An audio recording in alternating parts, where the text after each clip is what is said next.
Hello everyone, मेरा नाम है Vikramjeet Singh and this is my entry for round 2 of the Unacademy educators stars. Since मैंने DSC choose किया है so I will be doing LeetCode hard question. क्योंकि मैं question solve कर रहा हूँ तो मेरा एक सर्टेन पैटर्न है जिससे मैं क्वेश्चन सॉल्व करता हूँ। Step one is understanding the question, properly समझना क्वेश्चन क्या कहना चाह रहा है, हमें सोल्यूशन में निकालना क्या है, कौन कौन से इनपुट दिए हुए हैं हमें। स्टेप टू, जिसमें हम देखते हैं कि कैसे हमें लॉजिक बिल्ड करना है, ज़ीरो से फाइनल आंसर तक कैसे कैसे स्लोली स्लोली लॉजिक बिल्ड करके हमें आंसर निकालना है। स्टेप थ्री, मैं पर्सनली प्रेफर करता हूँ सूडो कोड लिखना। सूडो कोड बेसिकली होता है not properly syntactically correct code.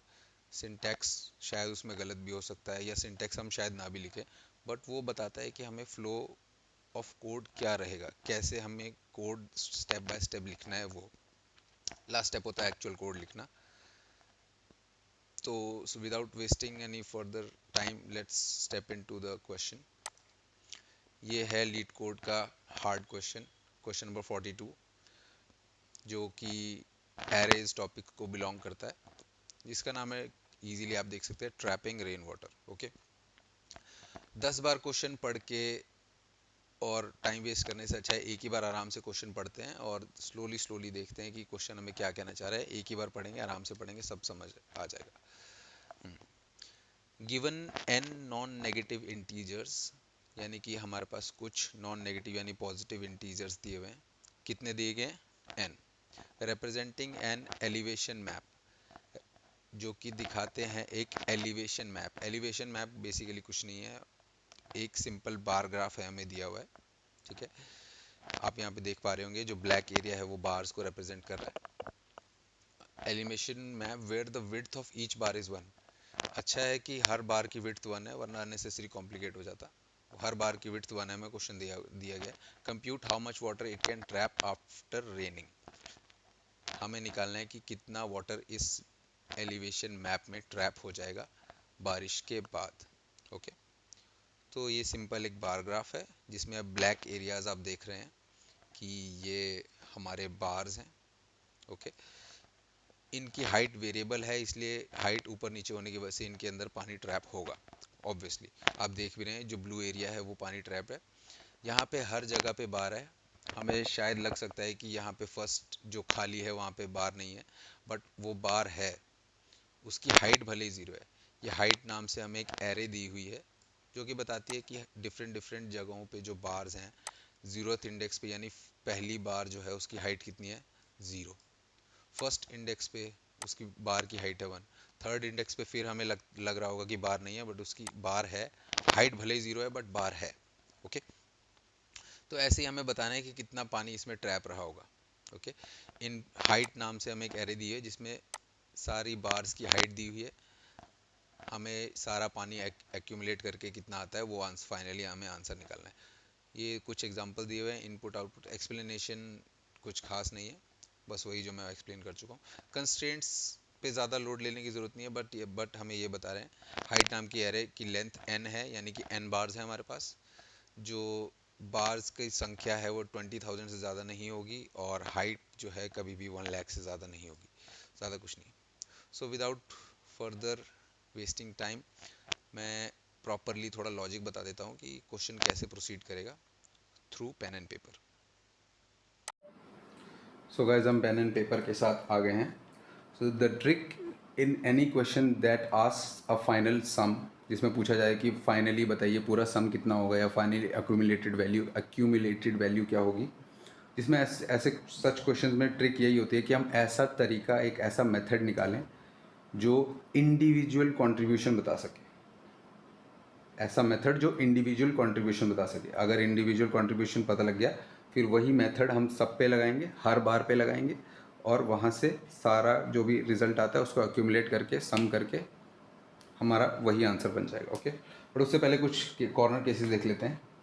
Corner cases ये होंगे कि क्लियर सी बात है, फर्स्ट जो बार होगी उसके लेफ्ट में कुछ भी नहीं है जो कि पानी रोके, नथिंग। तो पानी इसके ऊपर टिक नहीं पाएगा, water will not be trapped, so it's contribution will be zero. Okay, same is the case जो कि लास्ट हो बार होगी, जो भी पानी आएगा वो राइट की तरफ गिर जाएगा। ओके, दोनों साइड ऑब्वियसली बार्स होनी पड़ेंगी तब जाके पानी ट्रैप होगा, बट फर्स्ट और लास्ट बार्स के एक एंड खाली हैं, फर्स्ट वाले का लेफ्ट, लास्ट वाले का राइट एंड खाली है, इसलिए इसका कंट्रीब्यूशन फर्स्ट और लास्ट का 0 हो।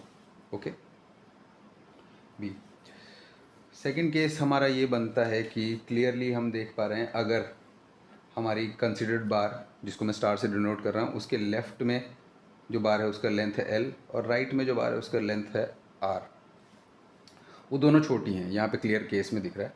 तो इंडिविजुअल कंट्रीब्यूशन जो इसके ऊपर जो पानी ट्रैप होगा सिर्फ कंसिडर्ड बार यानी स्टार वाले बार के ऊपर, वो होगा 0। क्यों? क्योंकि दोनों साइड ही कोई ब्लॉकेज नहीं है, कोई ट्रैप करने के लिए कोई बार ही नहीं है।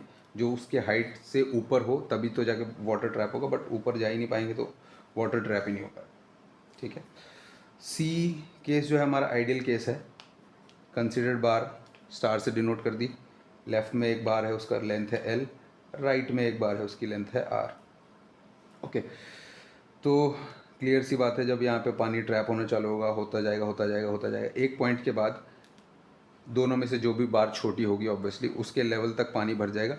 उसके बाद हम क्लियर देख पा रहे हैं कि जो भी पानी आएगा वो ओवरफ्लो होकर स्पिल हो जाएगा, ओवरफ्लो होकर स्पिल हो जाएगा। जैसे ही दोनों बार्स बड़ी हैं कंसिडर्ड बार से, लेकिन दोनों में से भी जो छोटी है वो हमारी डिसाइड करेगी कि पानी कितना स्टोर होगा। ओके, सो डिसाइडिंग हाइट नाम की एक चीज़ होगी यहाँ पे। डिसाइडिंग हाइट होगी लेफ़्ट या राइट में से, जो भी छोटा है out of left and right वो हमारी डिसाइडिंग हाइट होगी और वही बताएगी कि कितना पानी एक्यूमुलेट होगा over this considered bar. Okay, पानी कितना कंट्रीब्यूट कर पाएगी ये बार, वो है जो भी डिसाइडिंग हाइट है उसमें से कंसिडर्ड बार की height DH minus star. Okay, let's move on to the fourth case. Fourth case हमें ये कहता है कि अभी हमने जस्ट देखा कि अगर लेफ़्ट और राइट एडजेसेंट में छोटी बार्स है तो पानी एक्यूमुलेट नहीं होगा। ओके, बट उसी को हम अभी कॉन्ट्राडिक्ट करेंगे। ये हमारी कंसिडर्ड बार है, ये एक लेफ़्ट में बार एक राइट में बार। अब मान लीजिए उनके फर्दर लेफ़्ट में भी एक बार है और कंसिडर्ड बार के फर्दर राइट में भी एक बार है। अभी हमने जस्ट देखा कि अगर इमीडिएट नेबर्स जो हैं वो छोटे हैं तो पानी एक्यूमुलेट नहीं होगा, इसके ऊपर कोई पानी एक्यूमुलेट नहीं होगा इस केस में, बी के केस में। बट यहाँ पे वी कैन सी कि यहाँ पे पहले शुरू में यहाँ नीचे पानी भरेगा, उसके बाद भरता ही जाएगा भरता ही जाएगा भरता ही जाएगा। दैट मीन्स हमें सिर्फ इमीडिएट नेबर्स नहीं देखने हैं, हमें सिर्फ लेफ़्ट, इमीडिएट लेफ़्ट और इमीडिएट राइट नहीं देखना है, हमें लेफ़्ट पूरा रीजन देखना है और राइट पूरा रीजन देखना है। लेफ़्ट पूरे में लेफ़्ट में कितना है, पूरे लेफ़्ट रीजन में कितना है और पूरे राइट रीजन में कितना है। कौन सी बार है जो लेफ़्ट रीजन में बड़ी है, राइट रीजन में कौन सी बार है जो इससे बड़ी है। और एक और चीज़, अगर मान लें यहाँ इससे भी बड़ी कोई बार होती टूवर्ड्स लेफ़्ट और राइट में भी इससे भी कोई बड़ी बार होती तो पानी क्लियरली और ज़्यादा ट्रैप हो पाता। एज वी कैन सी पानी और भी ज़्यादा ट्रैप हो पाता। दैट मीन्स हमें सिर्फ लेफ़्ट रीजन में इमीडिएट मैक्सिमम नहीं देखना है या फिर राइट रीजन में इमीडिएट मैक्सिमम ये वाला या ये वाला नहीं देखना है। हमें देखना है जो लेफ़्ट में मैक्सिमम है और राइट में मैक्सिमम है। यहीं से कॉन्सेप्ट आता है प्रीफिक्स मैक्स और सफिक्स मैक्स का। प्रीफिक्स मतलब प्री का मतलब ही होता है पहले, तो लेफ़्ट रीजन में यानी इससे पहले जो भी है वो हमें मैक्सिमम देखना है। मैक्सिमम बार कौन सी है, मैक्सिमम हाइट वाली बार कौन सी है, यहाँ से आया कॉन्सेप्ट ऑफ प्रीफिक्स मैक्स। और राइट में सिमिलरली राइट रीजन में सफिक्स का मतलब ही होता है बाद में, तो राइट में सिमिलरली सफिक्स मैक्स। ओके, तो ये हमें हर बार के लिए करनी है, क्योंकि इस बार के लिए अभी हमने किया ये, हर बार के लिए प्रीफिक्स मैक्स और सफिक्स मैक्स अलग होगा। Wait, I will show you.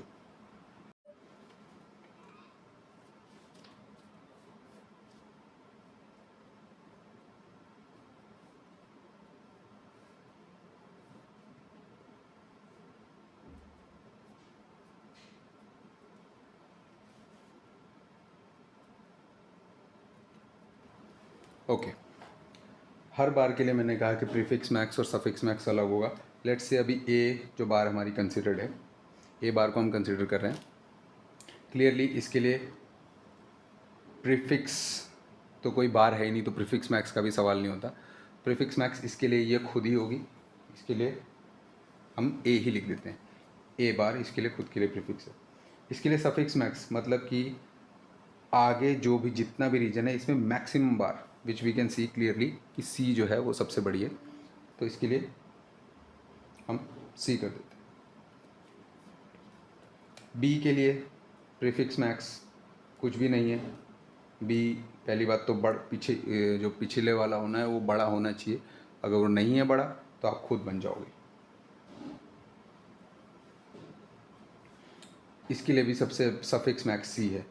इसी तरह वी कैन सी कि सबके लिए प्रीफिक्स मैक्स और सफिक्स मैक्स अलग अलग होंगे. द पॉइंट इज़ कि एक प्रीफिक्स मैक्स और सफिक्स मैक्स दोनों की दो एरेज बनेंगी. Prefix max array, suffix max array, वो हमें बनानी पड़ेंगी ताकि हम किसी भी बार के लिए, लेट से सी बार है, उसके लिए हम इमीडिएटली हम इंडेक्स से पता लगा लें कि प्रीफिक्स मैक्स एरे में और सफिक्स मैक्स एरे में उसकी प्रीफिक्स मैक्स और सफिक्स मैक्स की क्या क्या वैल्यूज़ हैं. Okay. So now that you are done with the logical part, वो अब हो गया. अब हम पहले सूडो कोड लिख लेते हैं. सबसे पहले तो वो करेंगे जो हमेशा करते हैं किसी भी डीएसए के क्वेश्चन करने से पहले, हैंडल कॉर्नर केसेस. ओके, उसके बाद हमने कहा था कि एक प्रीफिक्स मैक्स का हम एरे बनाएंगे, पी मैक्स का एरे, सिमिलरली एस मैक्स का भी एक एरे बनेगा. इसके बाद मेन लॉजिक पार्ट आएगा जहाँ पे हम लूप करेंगे ओवर वैलिड एलिमेंट्स या बार्स कहना ज़्यादा सही रहेगा. वैलिड बार्स का मतलब फर्स्ट और लास्ट को छोड़ के बाकी सब वैलिड है. और हम देखेंगे कि अगर हमारी डिसाइडिंग हाइट बड़ी हुई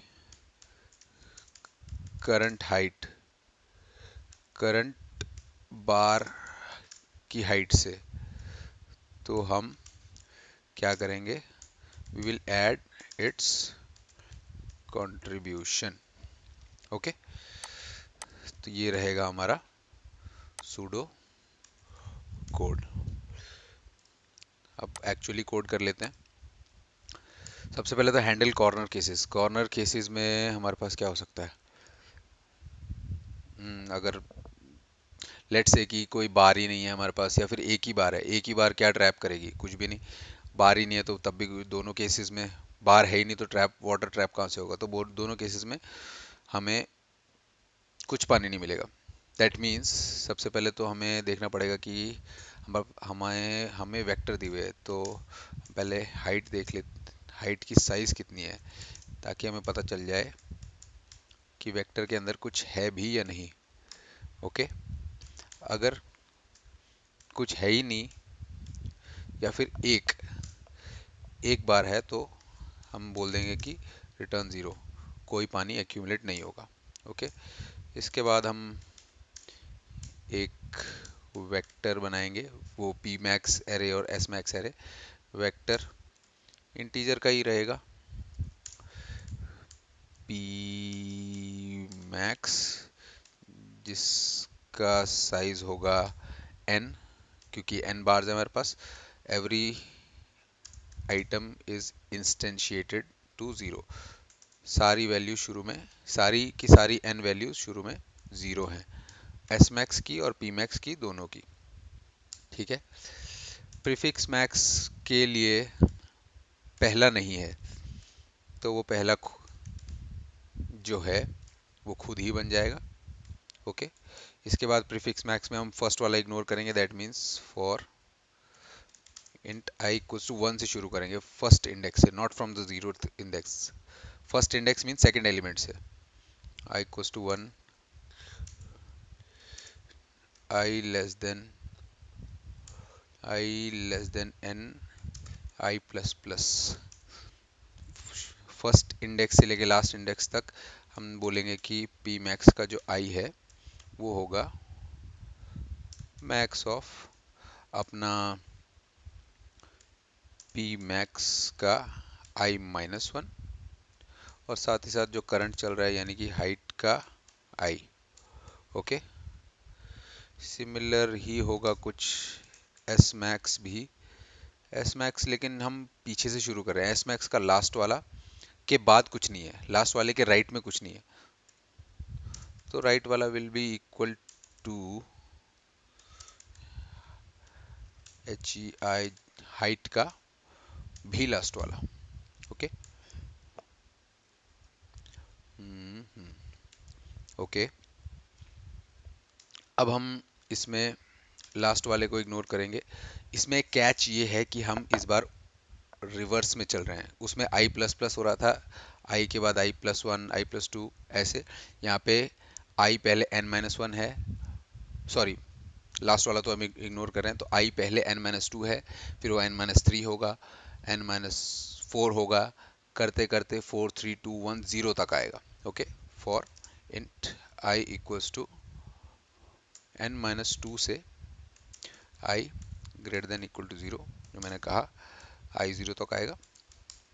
आखिर से चलेंगे, सफिक्स मैक्स का I will be equal to max of suffix max, ये प्रीफिक्स मैक्स एक पिछले से कंपेयर करता है, सफिक्स मैक्स एक आगे से कंपेयर करता है, और साथ ही साथ हाइट का आई तो रहेगा ही। ओके, नाउ दैट दोनों हो गए, अब हम आंसर को डिफाइन कर लेते हैं। आंसर, और हमने क्या कहा था, loop over valid elements, that means for int I equals to one, first और लास्ट इग्नोर करेंगे, I less than n minus one. Okay, I plus plus, अगर डिसाइडिंग हाइट हमें डिफाइन करनी पड़ेगी एक बार,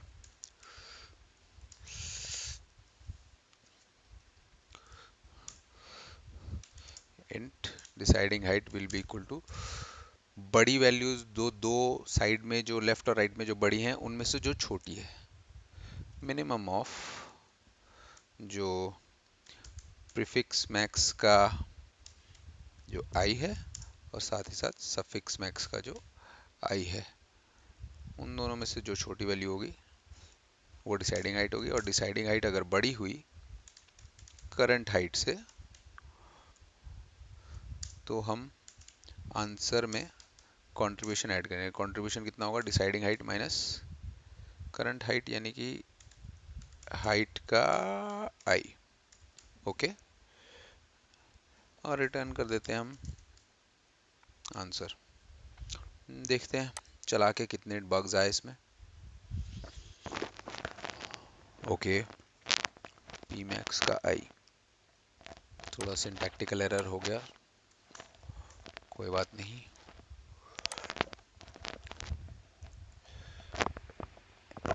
One more, I think it's because of the JavaScript.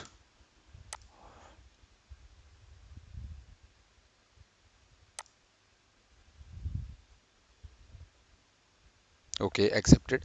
Bye the way, accepted का मतलब ये है कि यहाँ पे कुछ limited number of test cases ही हैं, वो आपके पास हो गए। इसका मतलब ये नहीं कि सब कुछ ही पास हो गया, सारा कुछ, बहुत ज़्यादा टेस्ट केसेस होते हैं। Luckily it got accepted.